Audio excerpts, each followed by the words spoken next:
Welcome to the Great Security Debate. This show has experts taking sides to help broaden understanding of a topic. Therefore, it's safe to say that the views expressed are not necessarily those of the people we work with or for. Heck, they may not even represent our own views, as we take a position for the sake of the debate. Our website is greatsecurity.debate.net, and you can contact us via email at feedback@greatsecurity.debate.net or on Twitter @SecurityDebate. Now, let's join the debate already in progress. Do you guys remember the 5-man electrical band? Of course. Signs everywhere a sign. Yeah. Oh, Blocking out the scenery, breaking my mind. Don't do this, don't do that. Can't you read the sign? Now, granted, we're not doing a karaoke Hey there, session. mister, can't you see? You got to have a shirt and tie to get a seat. No, you can't eat. You ain't supposed to be here. Sorry. I do like that song. Yeah. All these rules. Exactly. And we were talking rules. And the first thing that popped in my head was that song, Sign. Because I used to use that as this definitely was not my father, so I'm not putting my dad on the spot here. But somebody explaining to me why they go faster in certain areas. I'm like, yeah, but it's 35 miles an hour. They're like, so the sign says 35. Doesn't mean that road was built for 35 miles an hour. Well, right? And they're like, just an hour ago, I was coming back from Ohio. And in Ohio, as you come up 23 toward Ann Arbor from Toledo, it's 65 miles an hour, and everybody's going, 70. And then you get to the big sign that says Michigan, and everybody accelerates. And the speed limit goes from 65 to 70, but the people go from 71 to 84. It's just so they're suggesting. I mean, Chicago, same thing. Speed limits, speed signs there are just suggestions. the speed limit is the base speed you should be going. I totally agree. Is that like MSRP? This is the manufacturer. Right. The suggested speed for not getting run off the road by Daniel. That's how I can tell I'm getting older, though. Like my irritation on the road with people on not understanding the sequence of lanes. The further you go left, it's not just about being faster. Well, it is. It's about being. It's not relative to the speed limit. It's about being faster than the lane next to you. And the left is always the fastest because you're passing. If you're not, get out. But that's a very European mindset, because that actually isn't how American roads work. Because you can't overtake. Let's use the mainland Europe, not the right-hand drive UK directionals here. But in Europe, if you go left, it is only to pass, and you can never overtake somebody from the right. Yeah. And like this is how it is. Every European I know that comes here goes, it's crazy. You're going left, you're going right. People overtake me, they undertake me. It's crazy. And it really is. Here in Michigan, it's not legal to pass on the right. Is it really not legal, or just or is it legitimately just a suggestion? I honestly don't know. That is a good question. I'll have to research that. I hear myself saying it as fact, but it might just be something I've always believed. Could be. Yes, passing on the right on a Michigan highway is legal, but only under specific conditions. The vehicle being passed must be turning left, or you're on a highway with multiple clear lanes in the same directions like a freeway. So the freeway is the situation that I'm talking about. Like the passing on the right on a dual carriageway, on a 2-lane or 3-lane each direction. Passing on the right in Europe is absolutely forbidden. But passing on the left is the only way to do it. But here, I really do believe it is not illegal. It is just not, it is recommended that you go to the left to pass. But the other part is, if you're going to pass, like in triathlons, there's things like 15-second overtake rules when you're on your bicycle. When you start to pass, finish the damn pass. Don't just sit on the corner. Keep going. And Brian, MCL how does section 257.637 overtaking and passing on right of another vehicle or bicycle conditions violation as civil infraction? And it goes through to explain it. Well, it says it is legal. It puts a little bit of pause there right, on what the conditions can be. Yeah. At the end of the day, like, Eric, this goes back to where you just said it was illegal. These are things that over time somebody instilled in you, whether it be a parent, whether it be one of your first driving instructors, whether it be somebody that drove you to school or you were on a highway trip and you were like, hey, just pass them on the right. And they're like, no, it's illegal to do that. Here's why, right? And whether or not that was true, the logic is sound. The logic is good. Right. So like the teaching of somebody to drive, you get better and better at it. It's like a really good cab, right? It gets better with age, right? And when kept cold, those conditions, that's why Michigan drivers fare better than somebody in Florida visiting Michigan. We are like that Cabernet.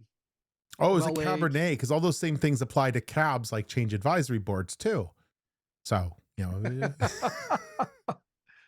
so how are we going to, Brian, do we bring signs and rules back to InfoSec? Are there really rules to InfoSec? Meaning, when I say, are there rules, there's regulations, right?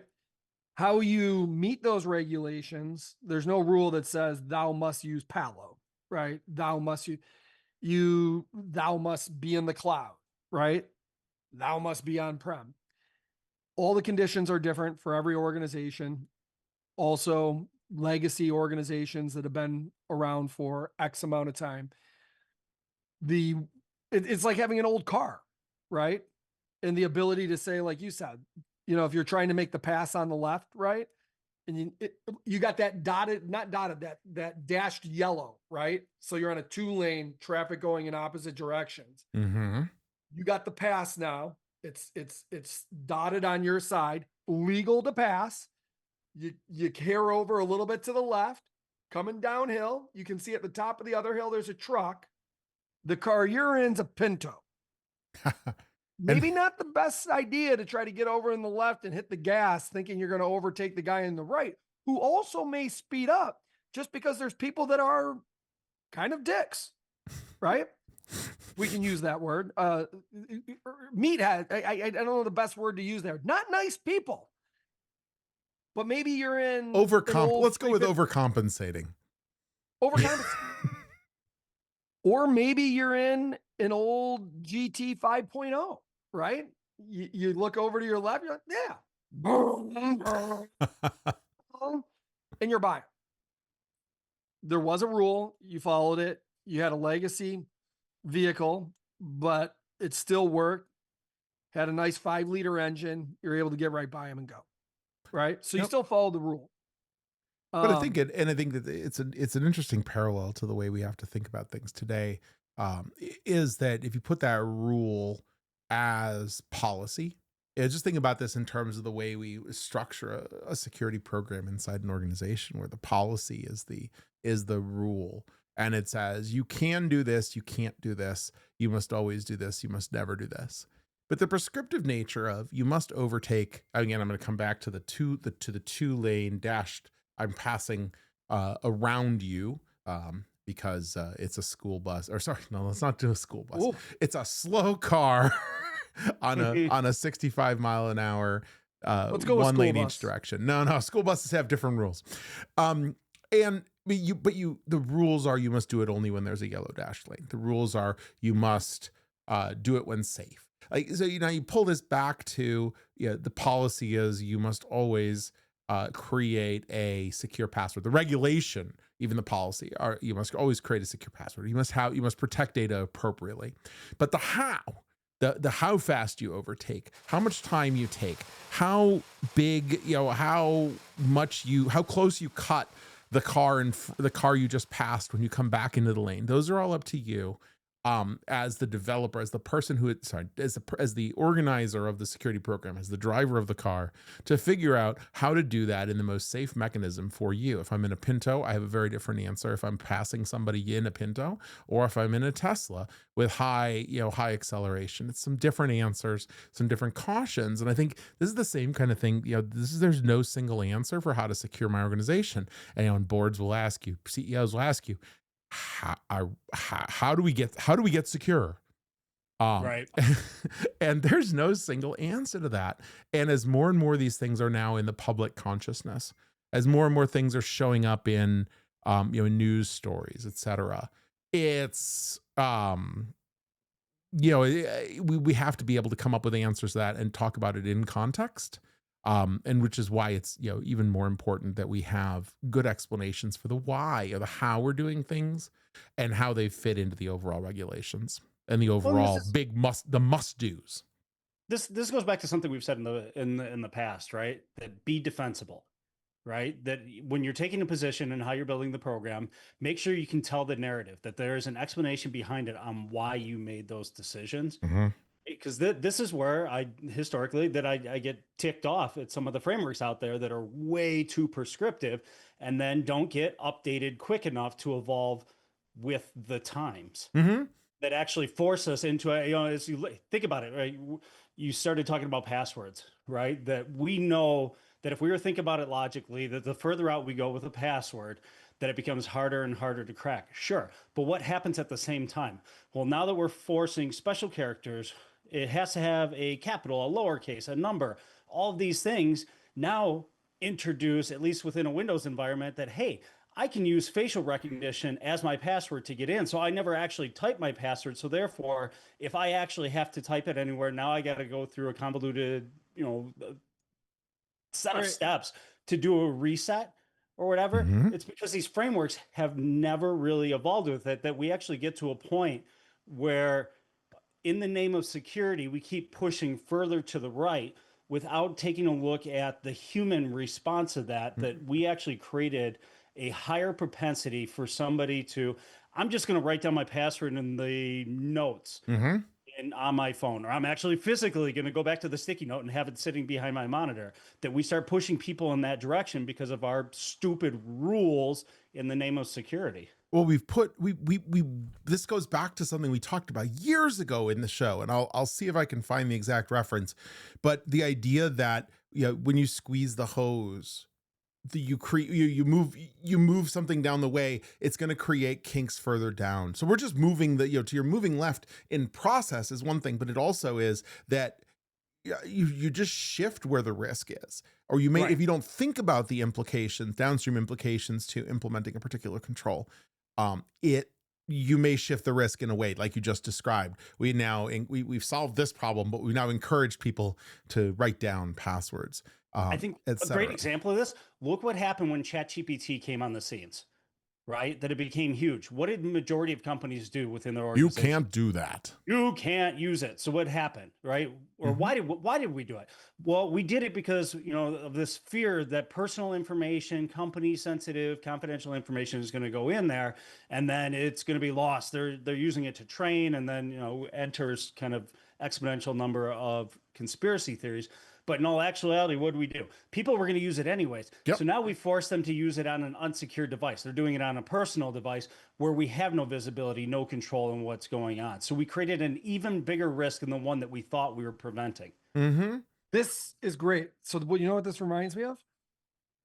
You ever pulled into the parking lot of like a strip mall that has like, we'll call it like the Five Below, then it's got like Michael's, and then it's got the next store, and there's 20 stop signs within like 100 yards of each other.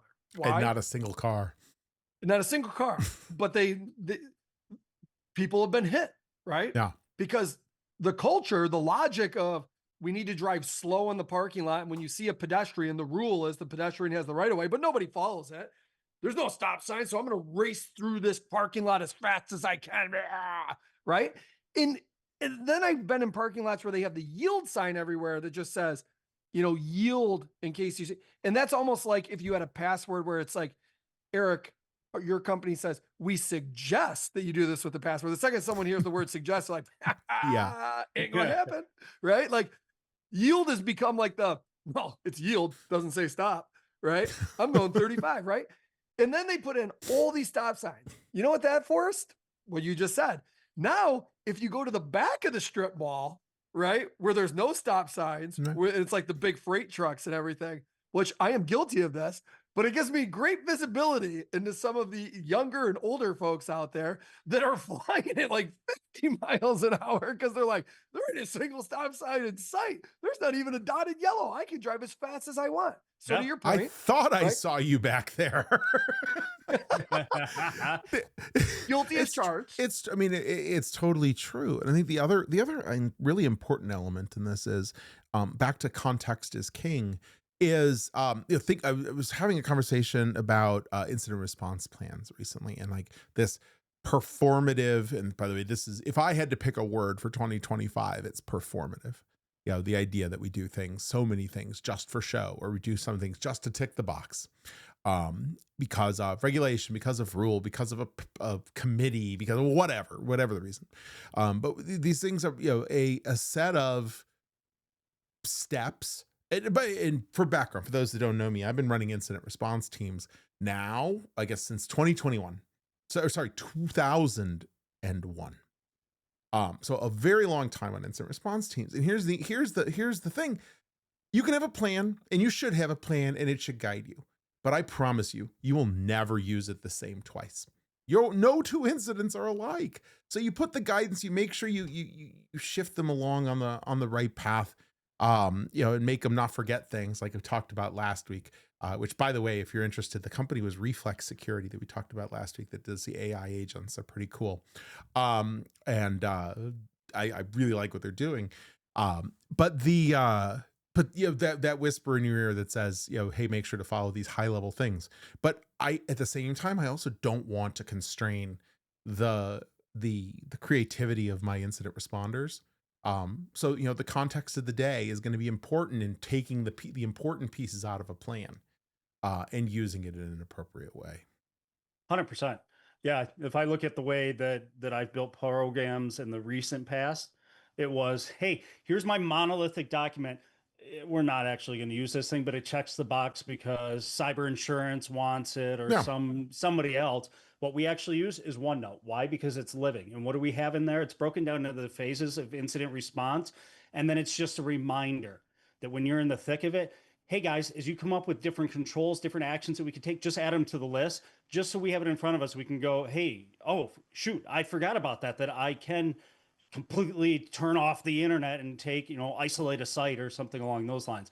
It's just to remind you in the thick of it, because a lot of your muscle memory and everything, even though that's what we're trying to create with tabletop exercise and everything, it goes out the window, right? Because every incident is unique. Absolutely. Plus, you'll have AI Clippy, and he'll be in there going, "Hi, it looks like you're doing an incident." Just advanced persistent threats. AI Clippy is an advanced persistent threat. He'll start waving. It looks like you're trying to create an incident. How can I help? I was going to say, when you were talking about incident response, so now going back to vehicles, right? And there's an accident. Somebody tried to overtake a vehicle, didn't make it. Really bad.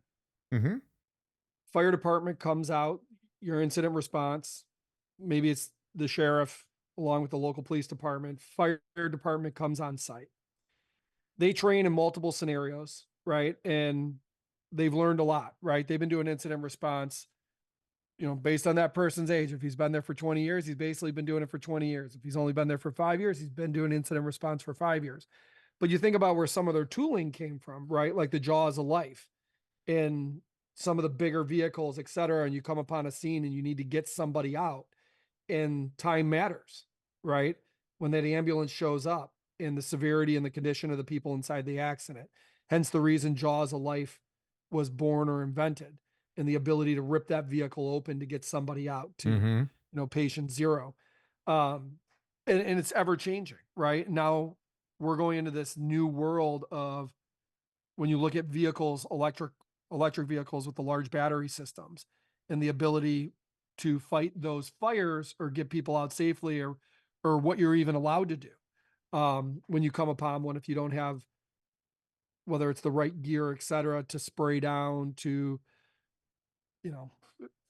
respond to the incident, right? And so it's ever changing in that world. Same thing in cybersecurity, right? Like you said, no one accident, no one incident is the same, but you train. And that goes more importantly also to what you were talking about in tabletops. those people working together, right, on that truck when they show up, let alone these other people that show up, the police department, and then these people that show up. They train together and work together, that everyone has a job, so that when they get there and everyone has a task and they've done these things together repetitively, right? Because when these things happen, being able to get traffic diverted, right, and continue, like we talk about work, right? Business still needs to operate. So divert traffic, get 3 lanes, close this down. We'll route everybody off there. We need 2 guys down there, fire sticks up, coming around, so that then the people working on the incident can really actually work on the incident. And the crews that need to come in can get in there with an ambulance and et cetera. That's why there's rules, right? When you see flashing lights or you see an ambulance, you move over to the right, right? And you park. And, you know, it's gotten even worse with the loud music and the sound inside a vehicle where people can't hear what's coming up behind them, which hinders the ability for someone to come in to do incident response when those things happen. Anyhow, I was seeing all the parallels. Thought I had to throw that in there. But I think there's another angle to it too. You know, lots of rules, or we have rules, and, you know, to your point, the stop sign is there because somebody did something at that point. The pen says do not put pens in I, because somebody somewhere, you know, put a pen in an eye in a lawsuit, and now there's a sign that says don't put a pen in your eye. But there's also, you know, a need to look back at these rules and eliminate the things that no longer make sense, or that are unnecessarily inhibitive, or no longer are applicable. You know, I was at a bank, and the person who ran retail banking started a program. It was my favorite titled program ever. Kill Stupid Rules. It was KSR. Kill Stupid Rules. And it was one of the things that came up, that a teller came up with, was we need to check your driver's license at 3 different points. And we have to enter that data in 3 different places. But we can't do it all at once because it is not presented in that way. And so it was extra time. And it's things like that I don't think we do enough of either in security. Again, we think inward. We think about protection by default, and we don't think about the impact on users, customers, colleagues, the organization, society, you know, some of those kind of things. And it all makes perfect sense to us because we're protecting. But going back and looking at killing stupid rules and doing it quickly, don't mess around with it for 2 years. Put it in, see what happens, play A/B testing, you know, mess with it, you know, and see how it impacts. But at the end of the day, regularly look back and say, no, this is no longer applicable, or these 4 things all do the same thing, and we're making everybody do all 4. Well, and that's where I think we got to be careful about how we write said rules, right? That if we think about the concept, the law of the horse, right? That if I was to write a law that was specific to governing the horse and carriage, by the time it actually becomes a law, and now we start moving into the automobile and everything, we're back at square one where we got to revamp everything because it cannot evolve with the time. So we do the same thing in security, right? That we debate over and over again. We make something that is so strict that by the time we actually get it out there, it's no longer applicable to what's moved. You know, I think of the example, and I can't remember if it was GM or whatever that came from HR, right? That had a very prescriptive dress code and what you were expected to do. And their chief people officer, chief human rights officer, I forget exactly what the title was, came in and changed it to, it was something like dress appropriately. Right? That if we can write things now, I'm not saying in security that we need to go that vague, but we can use that context in how we're actually writing rules or guidance to the organization so that it can evolve over time without creating a bunch of just perfunctory crap work of constantly having to play update on documents. Absolutely. So I put a little BuzzFeed in there for you guys. Because now imagine, right, that you're in cybersecurity, you work for a company, you understand different regulations. You went from this hospital to now this one working, but you move states. And the state you're in, let's use Arizona, for example. You can't have a donkey sleeping in your bathtub after 7 p.m. Why? because it's pretty specific. It was put in place in 1924 after an Arizona merchant's bathtub washed down into a valley when a dam broke, carrying his dozing donkey into troubled waters, and hundreds of people had to save it. So they just put a rule in place. You can't have donkeys sleeping in bathtubs. Kansas has it's illegal to serve ice cream on cherry pie. Somebody clearly, I mean, that would be like Tiger Stadium, where it's like, you got the guy where he won't serve you ketchup and it has to be mustard. Which I'm going to be honest, I'm somewhat in favor of. I don't know that I would actually make it a rule, like a law, that if you break it, you're in trouble. I think in Chicago, it should be a law that ketchup just doesn't exist. In Michigan it's illegal to be drunk on a train, but it's okay on a plane. To me, that kind of sounds like the automotive companies back in the day being like, make it illegal, but everybody can drink and drive, until that law changed, right? Like, we just need to sell more cars to keep these guys off the trains, right? Like, well, where did that come from? Let's even move this into a modern example. So in my car, I have autopilot, where autopilot being that it's cruise control, but it'll keep the lane. It is not full self-driving. It doesn't claim to be full self-driving, but we've become the rules have been set that I can't do anything. Like if I pick up a soda and start drinking it for too long, it's going to yell at me and say, put your hands, pay attention. So the net effect is I turn off the auto steer and do more risky, like it's a riskier drive because it's not automatic when I go to drink a soda. So now it's even greater risk. Like, hold on. These are the kind of things I'm talking about translating. Dan, it's because, and this isn't. Oh, I know. It's because people were having sex in the back seat while the thing was driving. They want to make sure that you're paying attention. I get the origin story, but the implications. This isn't that's not the issue. The issue is, what are the automakers willing to accept as responsibility? This is why, when I was running ADAS at Aishin. And what is ADAS? So that's all your advanced driving autonomous systems. Okay. Right.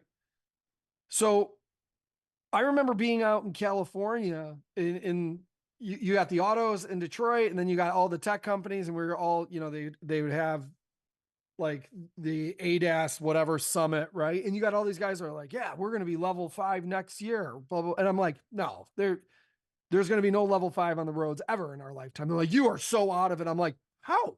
Name one OE that's going to agree that, yes, we will take full responsibility, right, for the autonomous system. We may get to level 4, right? And that plays into the automotive, the OEMs, right? Ford, GM, Toyota, Volkswagen, et cetera, accepting X amount of responsibility, but the driver is still responsible for these 3 things or 5 things. And I'm just throwing a number. Oh, absolutely. But the reality is, if you were truly level 5, and remember this, OEMs don't build vehicles, they assemble them. A lot of the hardware that goes in those ADAS systems, all that software is developed by tier 1 sub-suppliers. And that's where all the tech companies want to get in. They're like, we're going to be able to do this. And Tesla saying, we're a tech company. Yeah, we can do this. But the reality is, even Tesla, would you want to accept full responsibility for level 5 on the roads? Like, the idea of the Ford buying the train station and building the first autonomous roadway, or Michigan putting it in from Ann Arbor to Detroit, I thought was genius, because would be completely isolated from all other vehicles. So you remove out a ton of what if scenarios, right? And this is why technically high-speed driving is the easiest part of ADAS, right? Highway driving.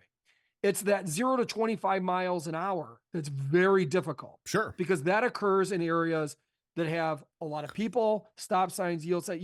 There are students so many popping other out from in between cars.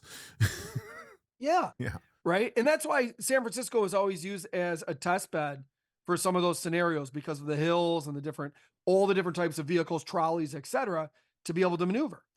So the rule there, Dan, and the idea of why you have to be attentive is, it's trying to tell you, you are still 100% responsible, right?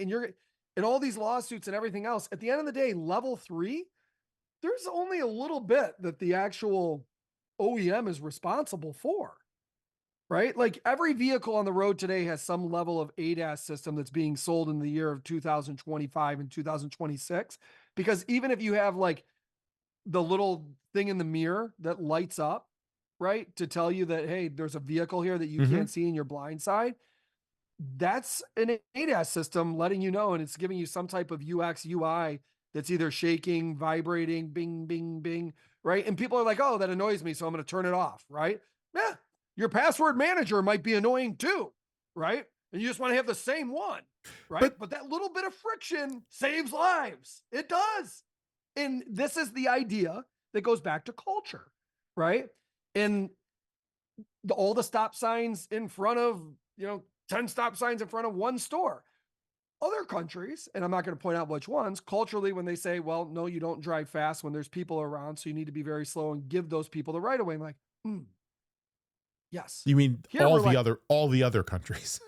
Yeah. Here we're like, I don't care that it's a 92-year-old man. I'm in a hurry, right? And I'm late because I had to stop for my double ice latte peppermint mocha with whipped cream. And now I'm really late because there was a line because 50 other people wanted the same damn mocha, right? And now I'm going to beeline through. The reality is that those checks and balances, the friction we put in place in security is the same reason why that friction exists in ADAS systems telling you, hey, I get that this feels really good and it feels like it's autonomous and it's going to drive itself. But the reality is you're not capable to let that vehicle 100% drive. But we don't get that grace. We don't get that same grace when it comes to putting in a security system. All the things you said, all the things you said can be boxed into the parameter. The lawyer says that our liability is greater than the safety of the person. We, in the information security world, get the opposite, which is, this is causing friction. Take it out. I don't care if it makes it riskier. Dan, but isn't that, I go back to, aren't a lot of those cases really our own fault? Right, because I go back to probably one of our first conversations where we talked about the evolution of the CISO, that you still have a lot of security practitioners that are the propeller head. Right? We create some of our own issues, that we create our own friction because we don't fully understand the context of the business and what we're trying to achieve and the risk that we're actually going after, so that we can craft something that both has less friction and greater security. Right? And this is why I always maintain security is really an art. That when we start thinking that it can be completely prescriptive, that, hey, you just graduated security school, here's your manual, go do this at a company and it's just going to work. Yeah. That's not how the industry works. No. That's not how it should work. No, not at all.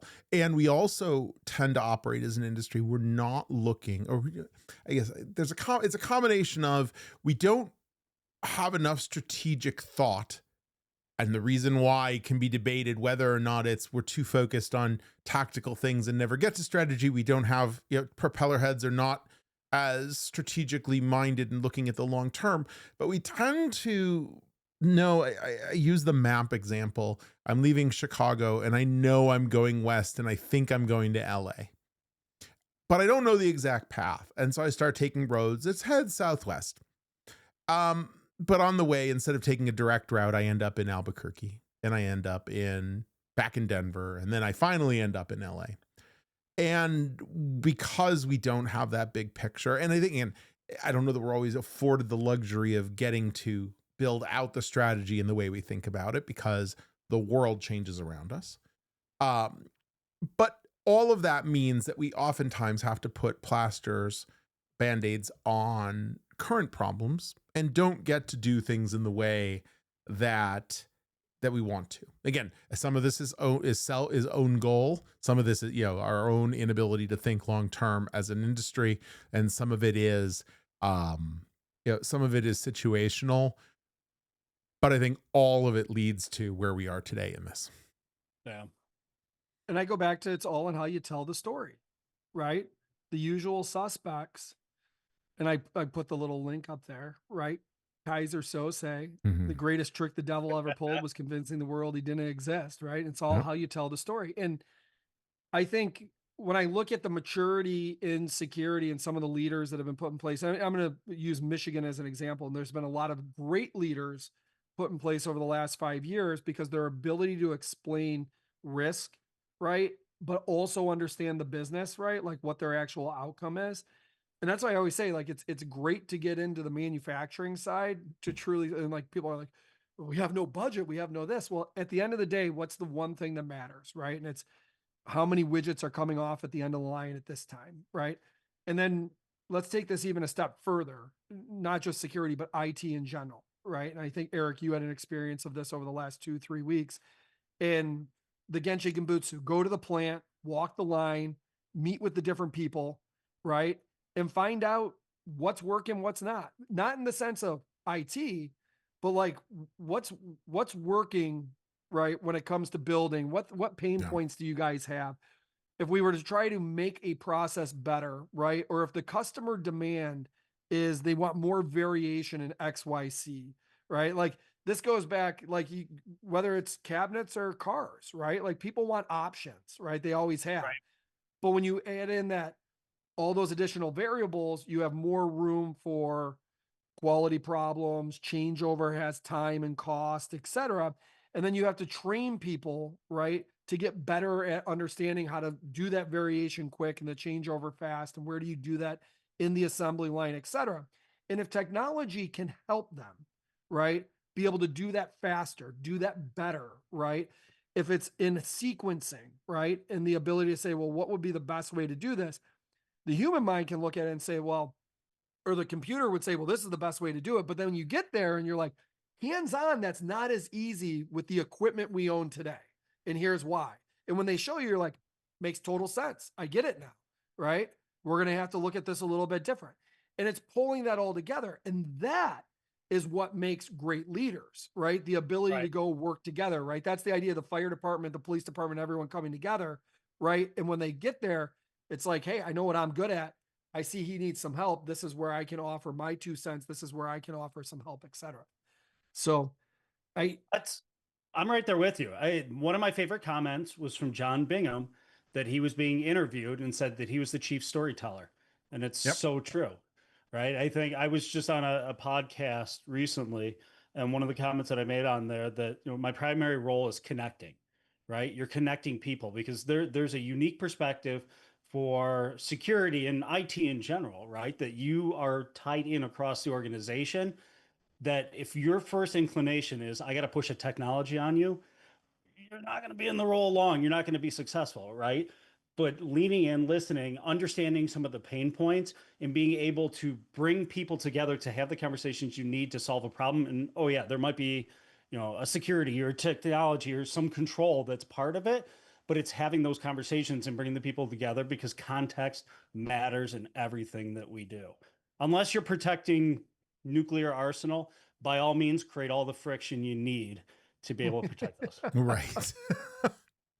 So, Dan, when we did our last, no, not the last episode, 2 episodes ago, and we were talking DSPM, right? Mm-hmm. What's funny is there's a lot of scenarios that I've seen where a security team is starting to work on a data protection project, right? Or a DSPM project.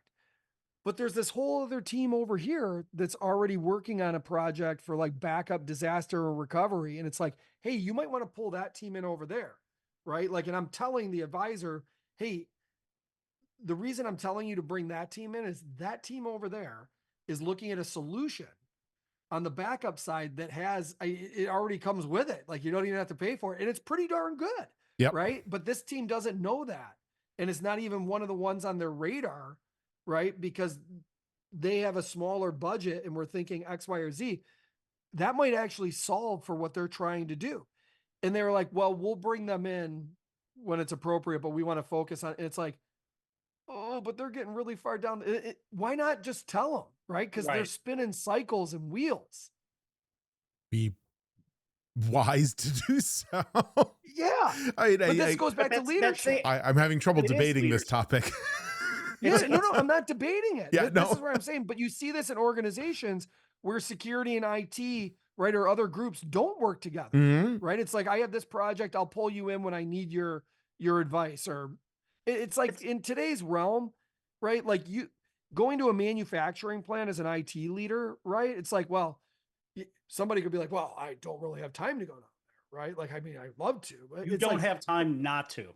Right. Yes, that's the point. But again, now this comes back to big picture, little picture, cardboard box. Those of you Bob the Builder fans. Well, and Brian, I agree with you that it's a leadership issue. It's also a cultural issue, right? Because in a lot of companies, what we don't do is we don't help people understand where they sit in the context of everything and how it all flows together, right? So like one of the debates that we're having internally right now, that last year we rolled out, we started talking about customer delight, right? And as we thought about customer delight, it was all externally focused that, hey, this is the customer we're selling to, we have to delight them. That's good, right? Because now we're talking on time and full in OTIF, so on time in full, OTC on time complete, great metrics, right? But as you start to peel it away and think about that, well, what does it take to delight a customer? Well, there's all of these steps along the way.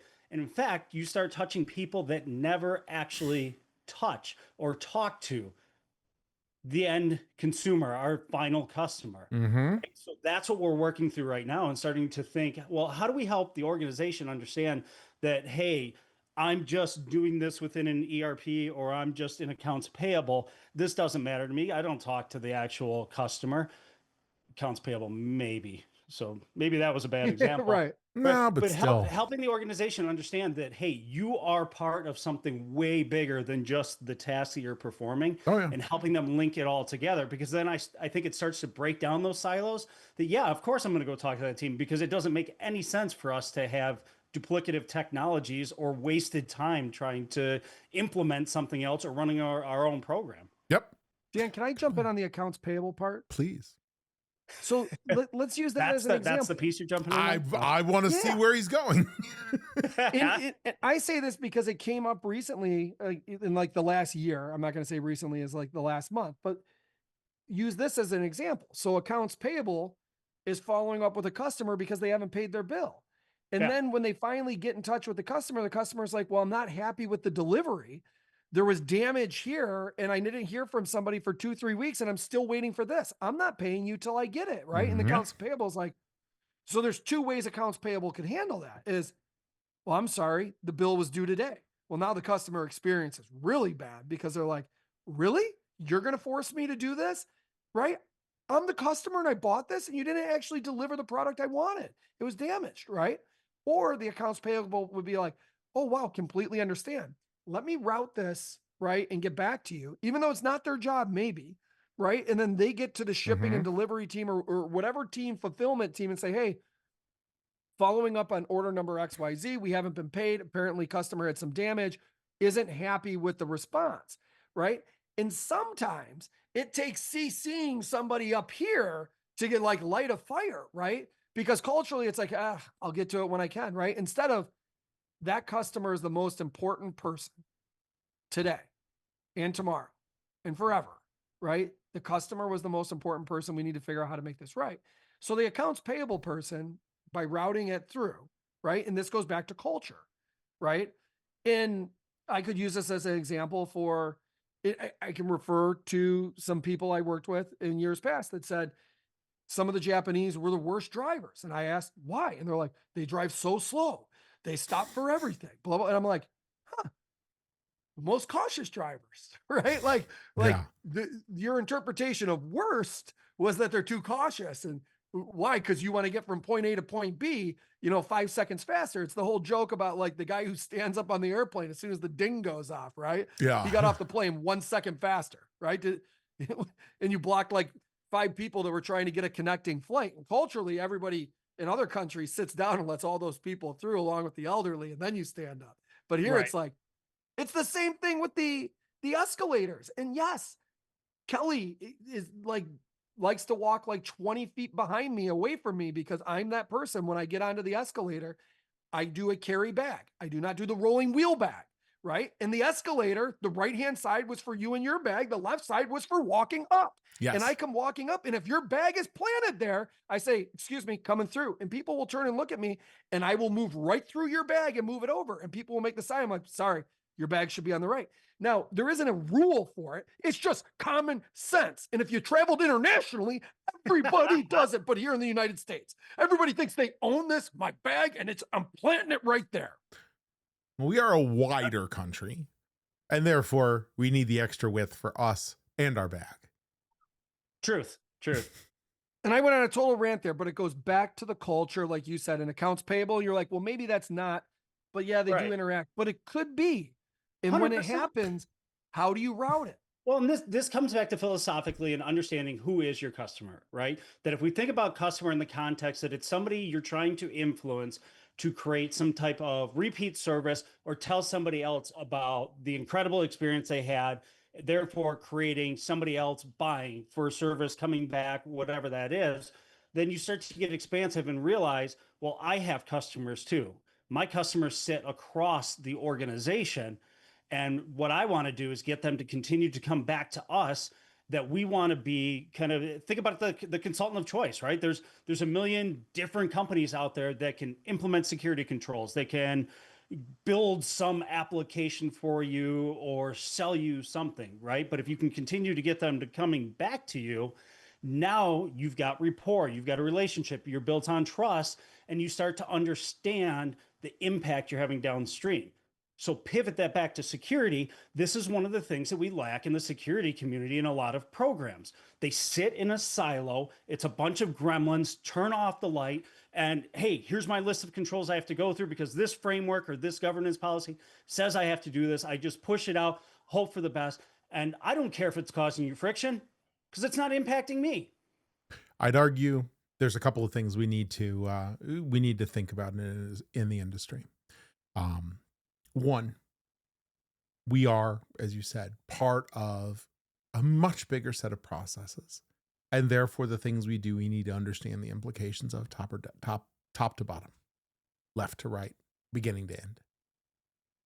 I think I also want to come back to your customer delight idea, and say that I love that companies are starting to think about customers as the driver and not just profit, that customer is a component of long-term profit. And this is a great place to think about things like the metric, the dollar impact of a happy customer versus the negative impact or smaller dollar positive impact of an unhappy customer, and use that to look at the costs. Yes, I can't produce as fast. Yes, I can't bring outputs as fast. If we do this, or we've added friction, but it ends up with this end result of a net higher big picture revenue, and calculating that in at all ends of it. And then the idea of somebody looking at the end-to-end processes from start to finish outside the silo. I've had the opportunity to work in large enterprise, and I've had the opportunity to work in very small startups and medium startups or medium companies.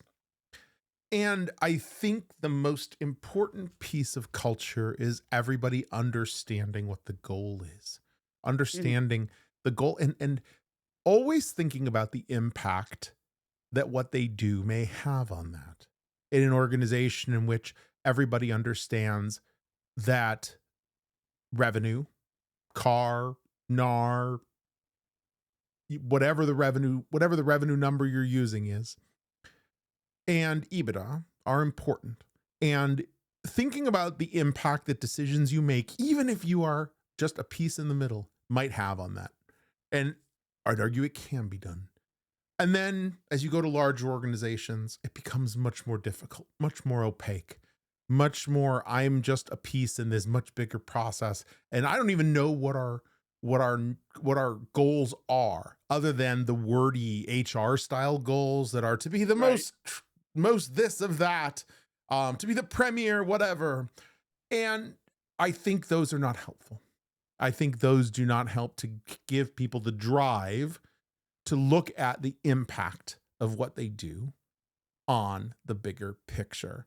It may help with some storytelling, but I think it's at the expense of giving everybody an understanding that we row the boat this way, and that is the finish line down the river. and we will all want to be heading toward that. Yeah, I totally agree. One thing I will say, Dan, where I somewhat disagree, but I do agree on that notion of EBITDA in the dollars and cents, et cetera.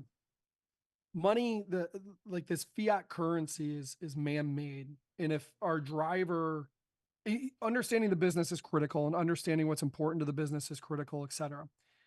But culture, right, also comes in when you say, okay, what's good for the business, what's good for revenue, et cetera, but also what's good for people. Mm-hmm. And you got to have a people aspect to it. And this is what makes Japanese companies very different from a culture aspect, because there's always this part about people.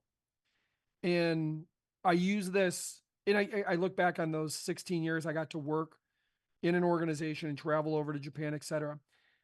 And something that, when you were saying that, Dan, and I was trying to think culture, imagine when you show up to work and you're running late and you pull into the parking lot. Typically in North America or in the United States, if you're running late, your parking spot's probably in the very back. Mm-hmm. And you got to run it. In Japan, typically if you're running late, the parking spots up front are open. Why? Because the person who shows up early parks in the back. Why? Because he was early. And culturally, if there's someone running late, they're going to get here after me, and they may need that spot so they can get into work sooner. It's looking out for the people that you work with. And if that's, it's something that's taught, right? It's not a rule, right? Mm-hmm. Erik, like we were talking about, like you said, it was illegal to pass on the right? Maybe it should be illegal.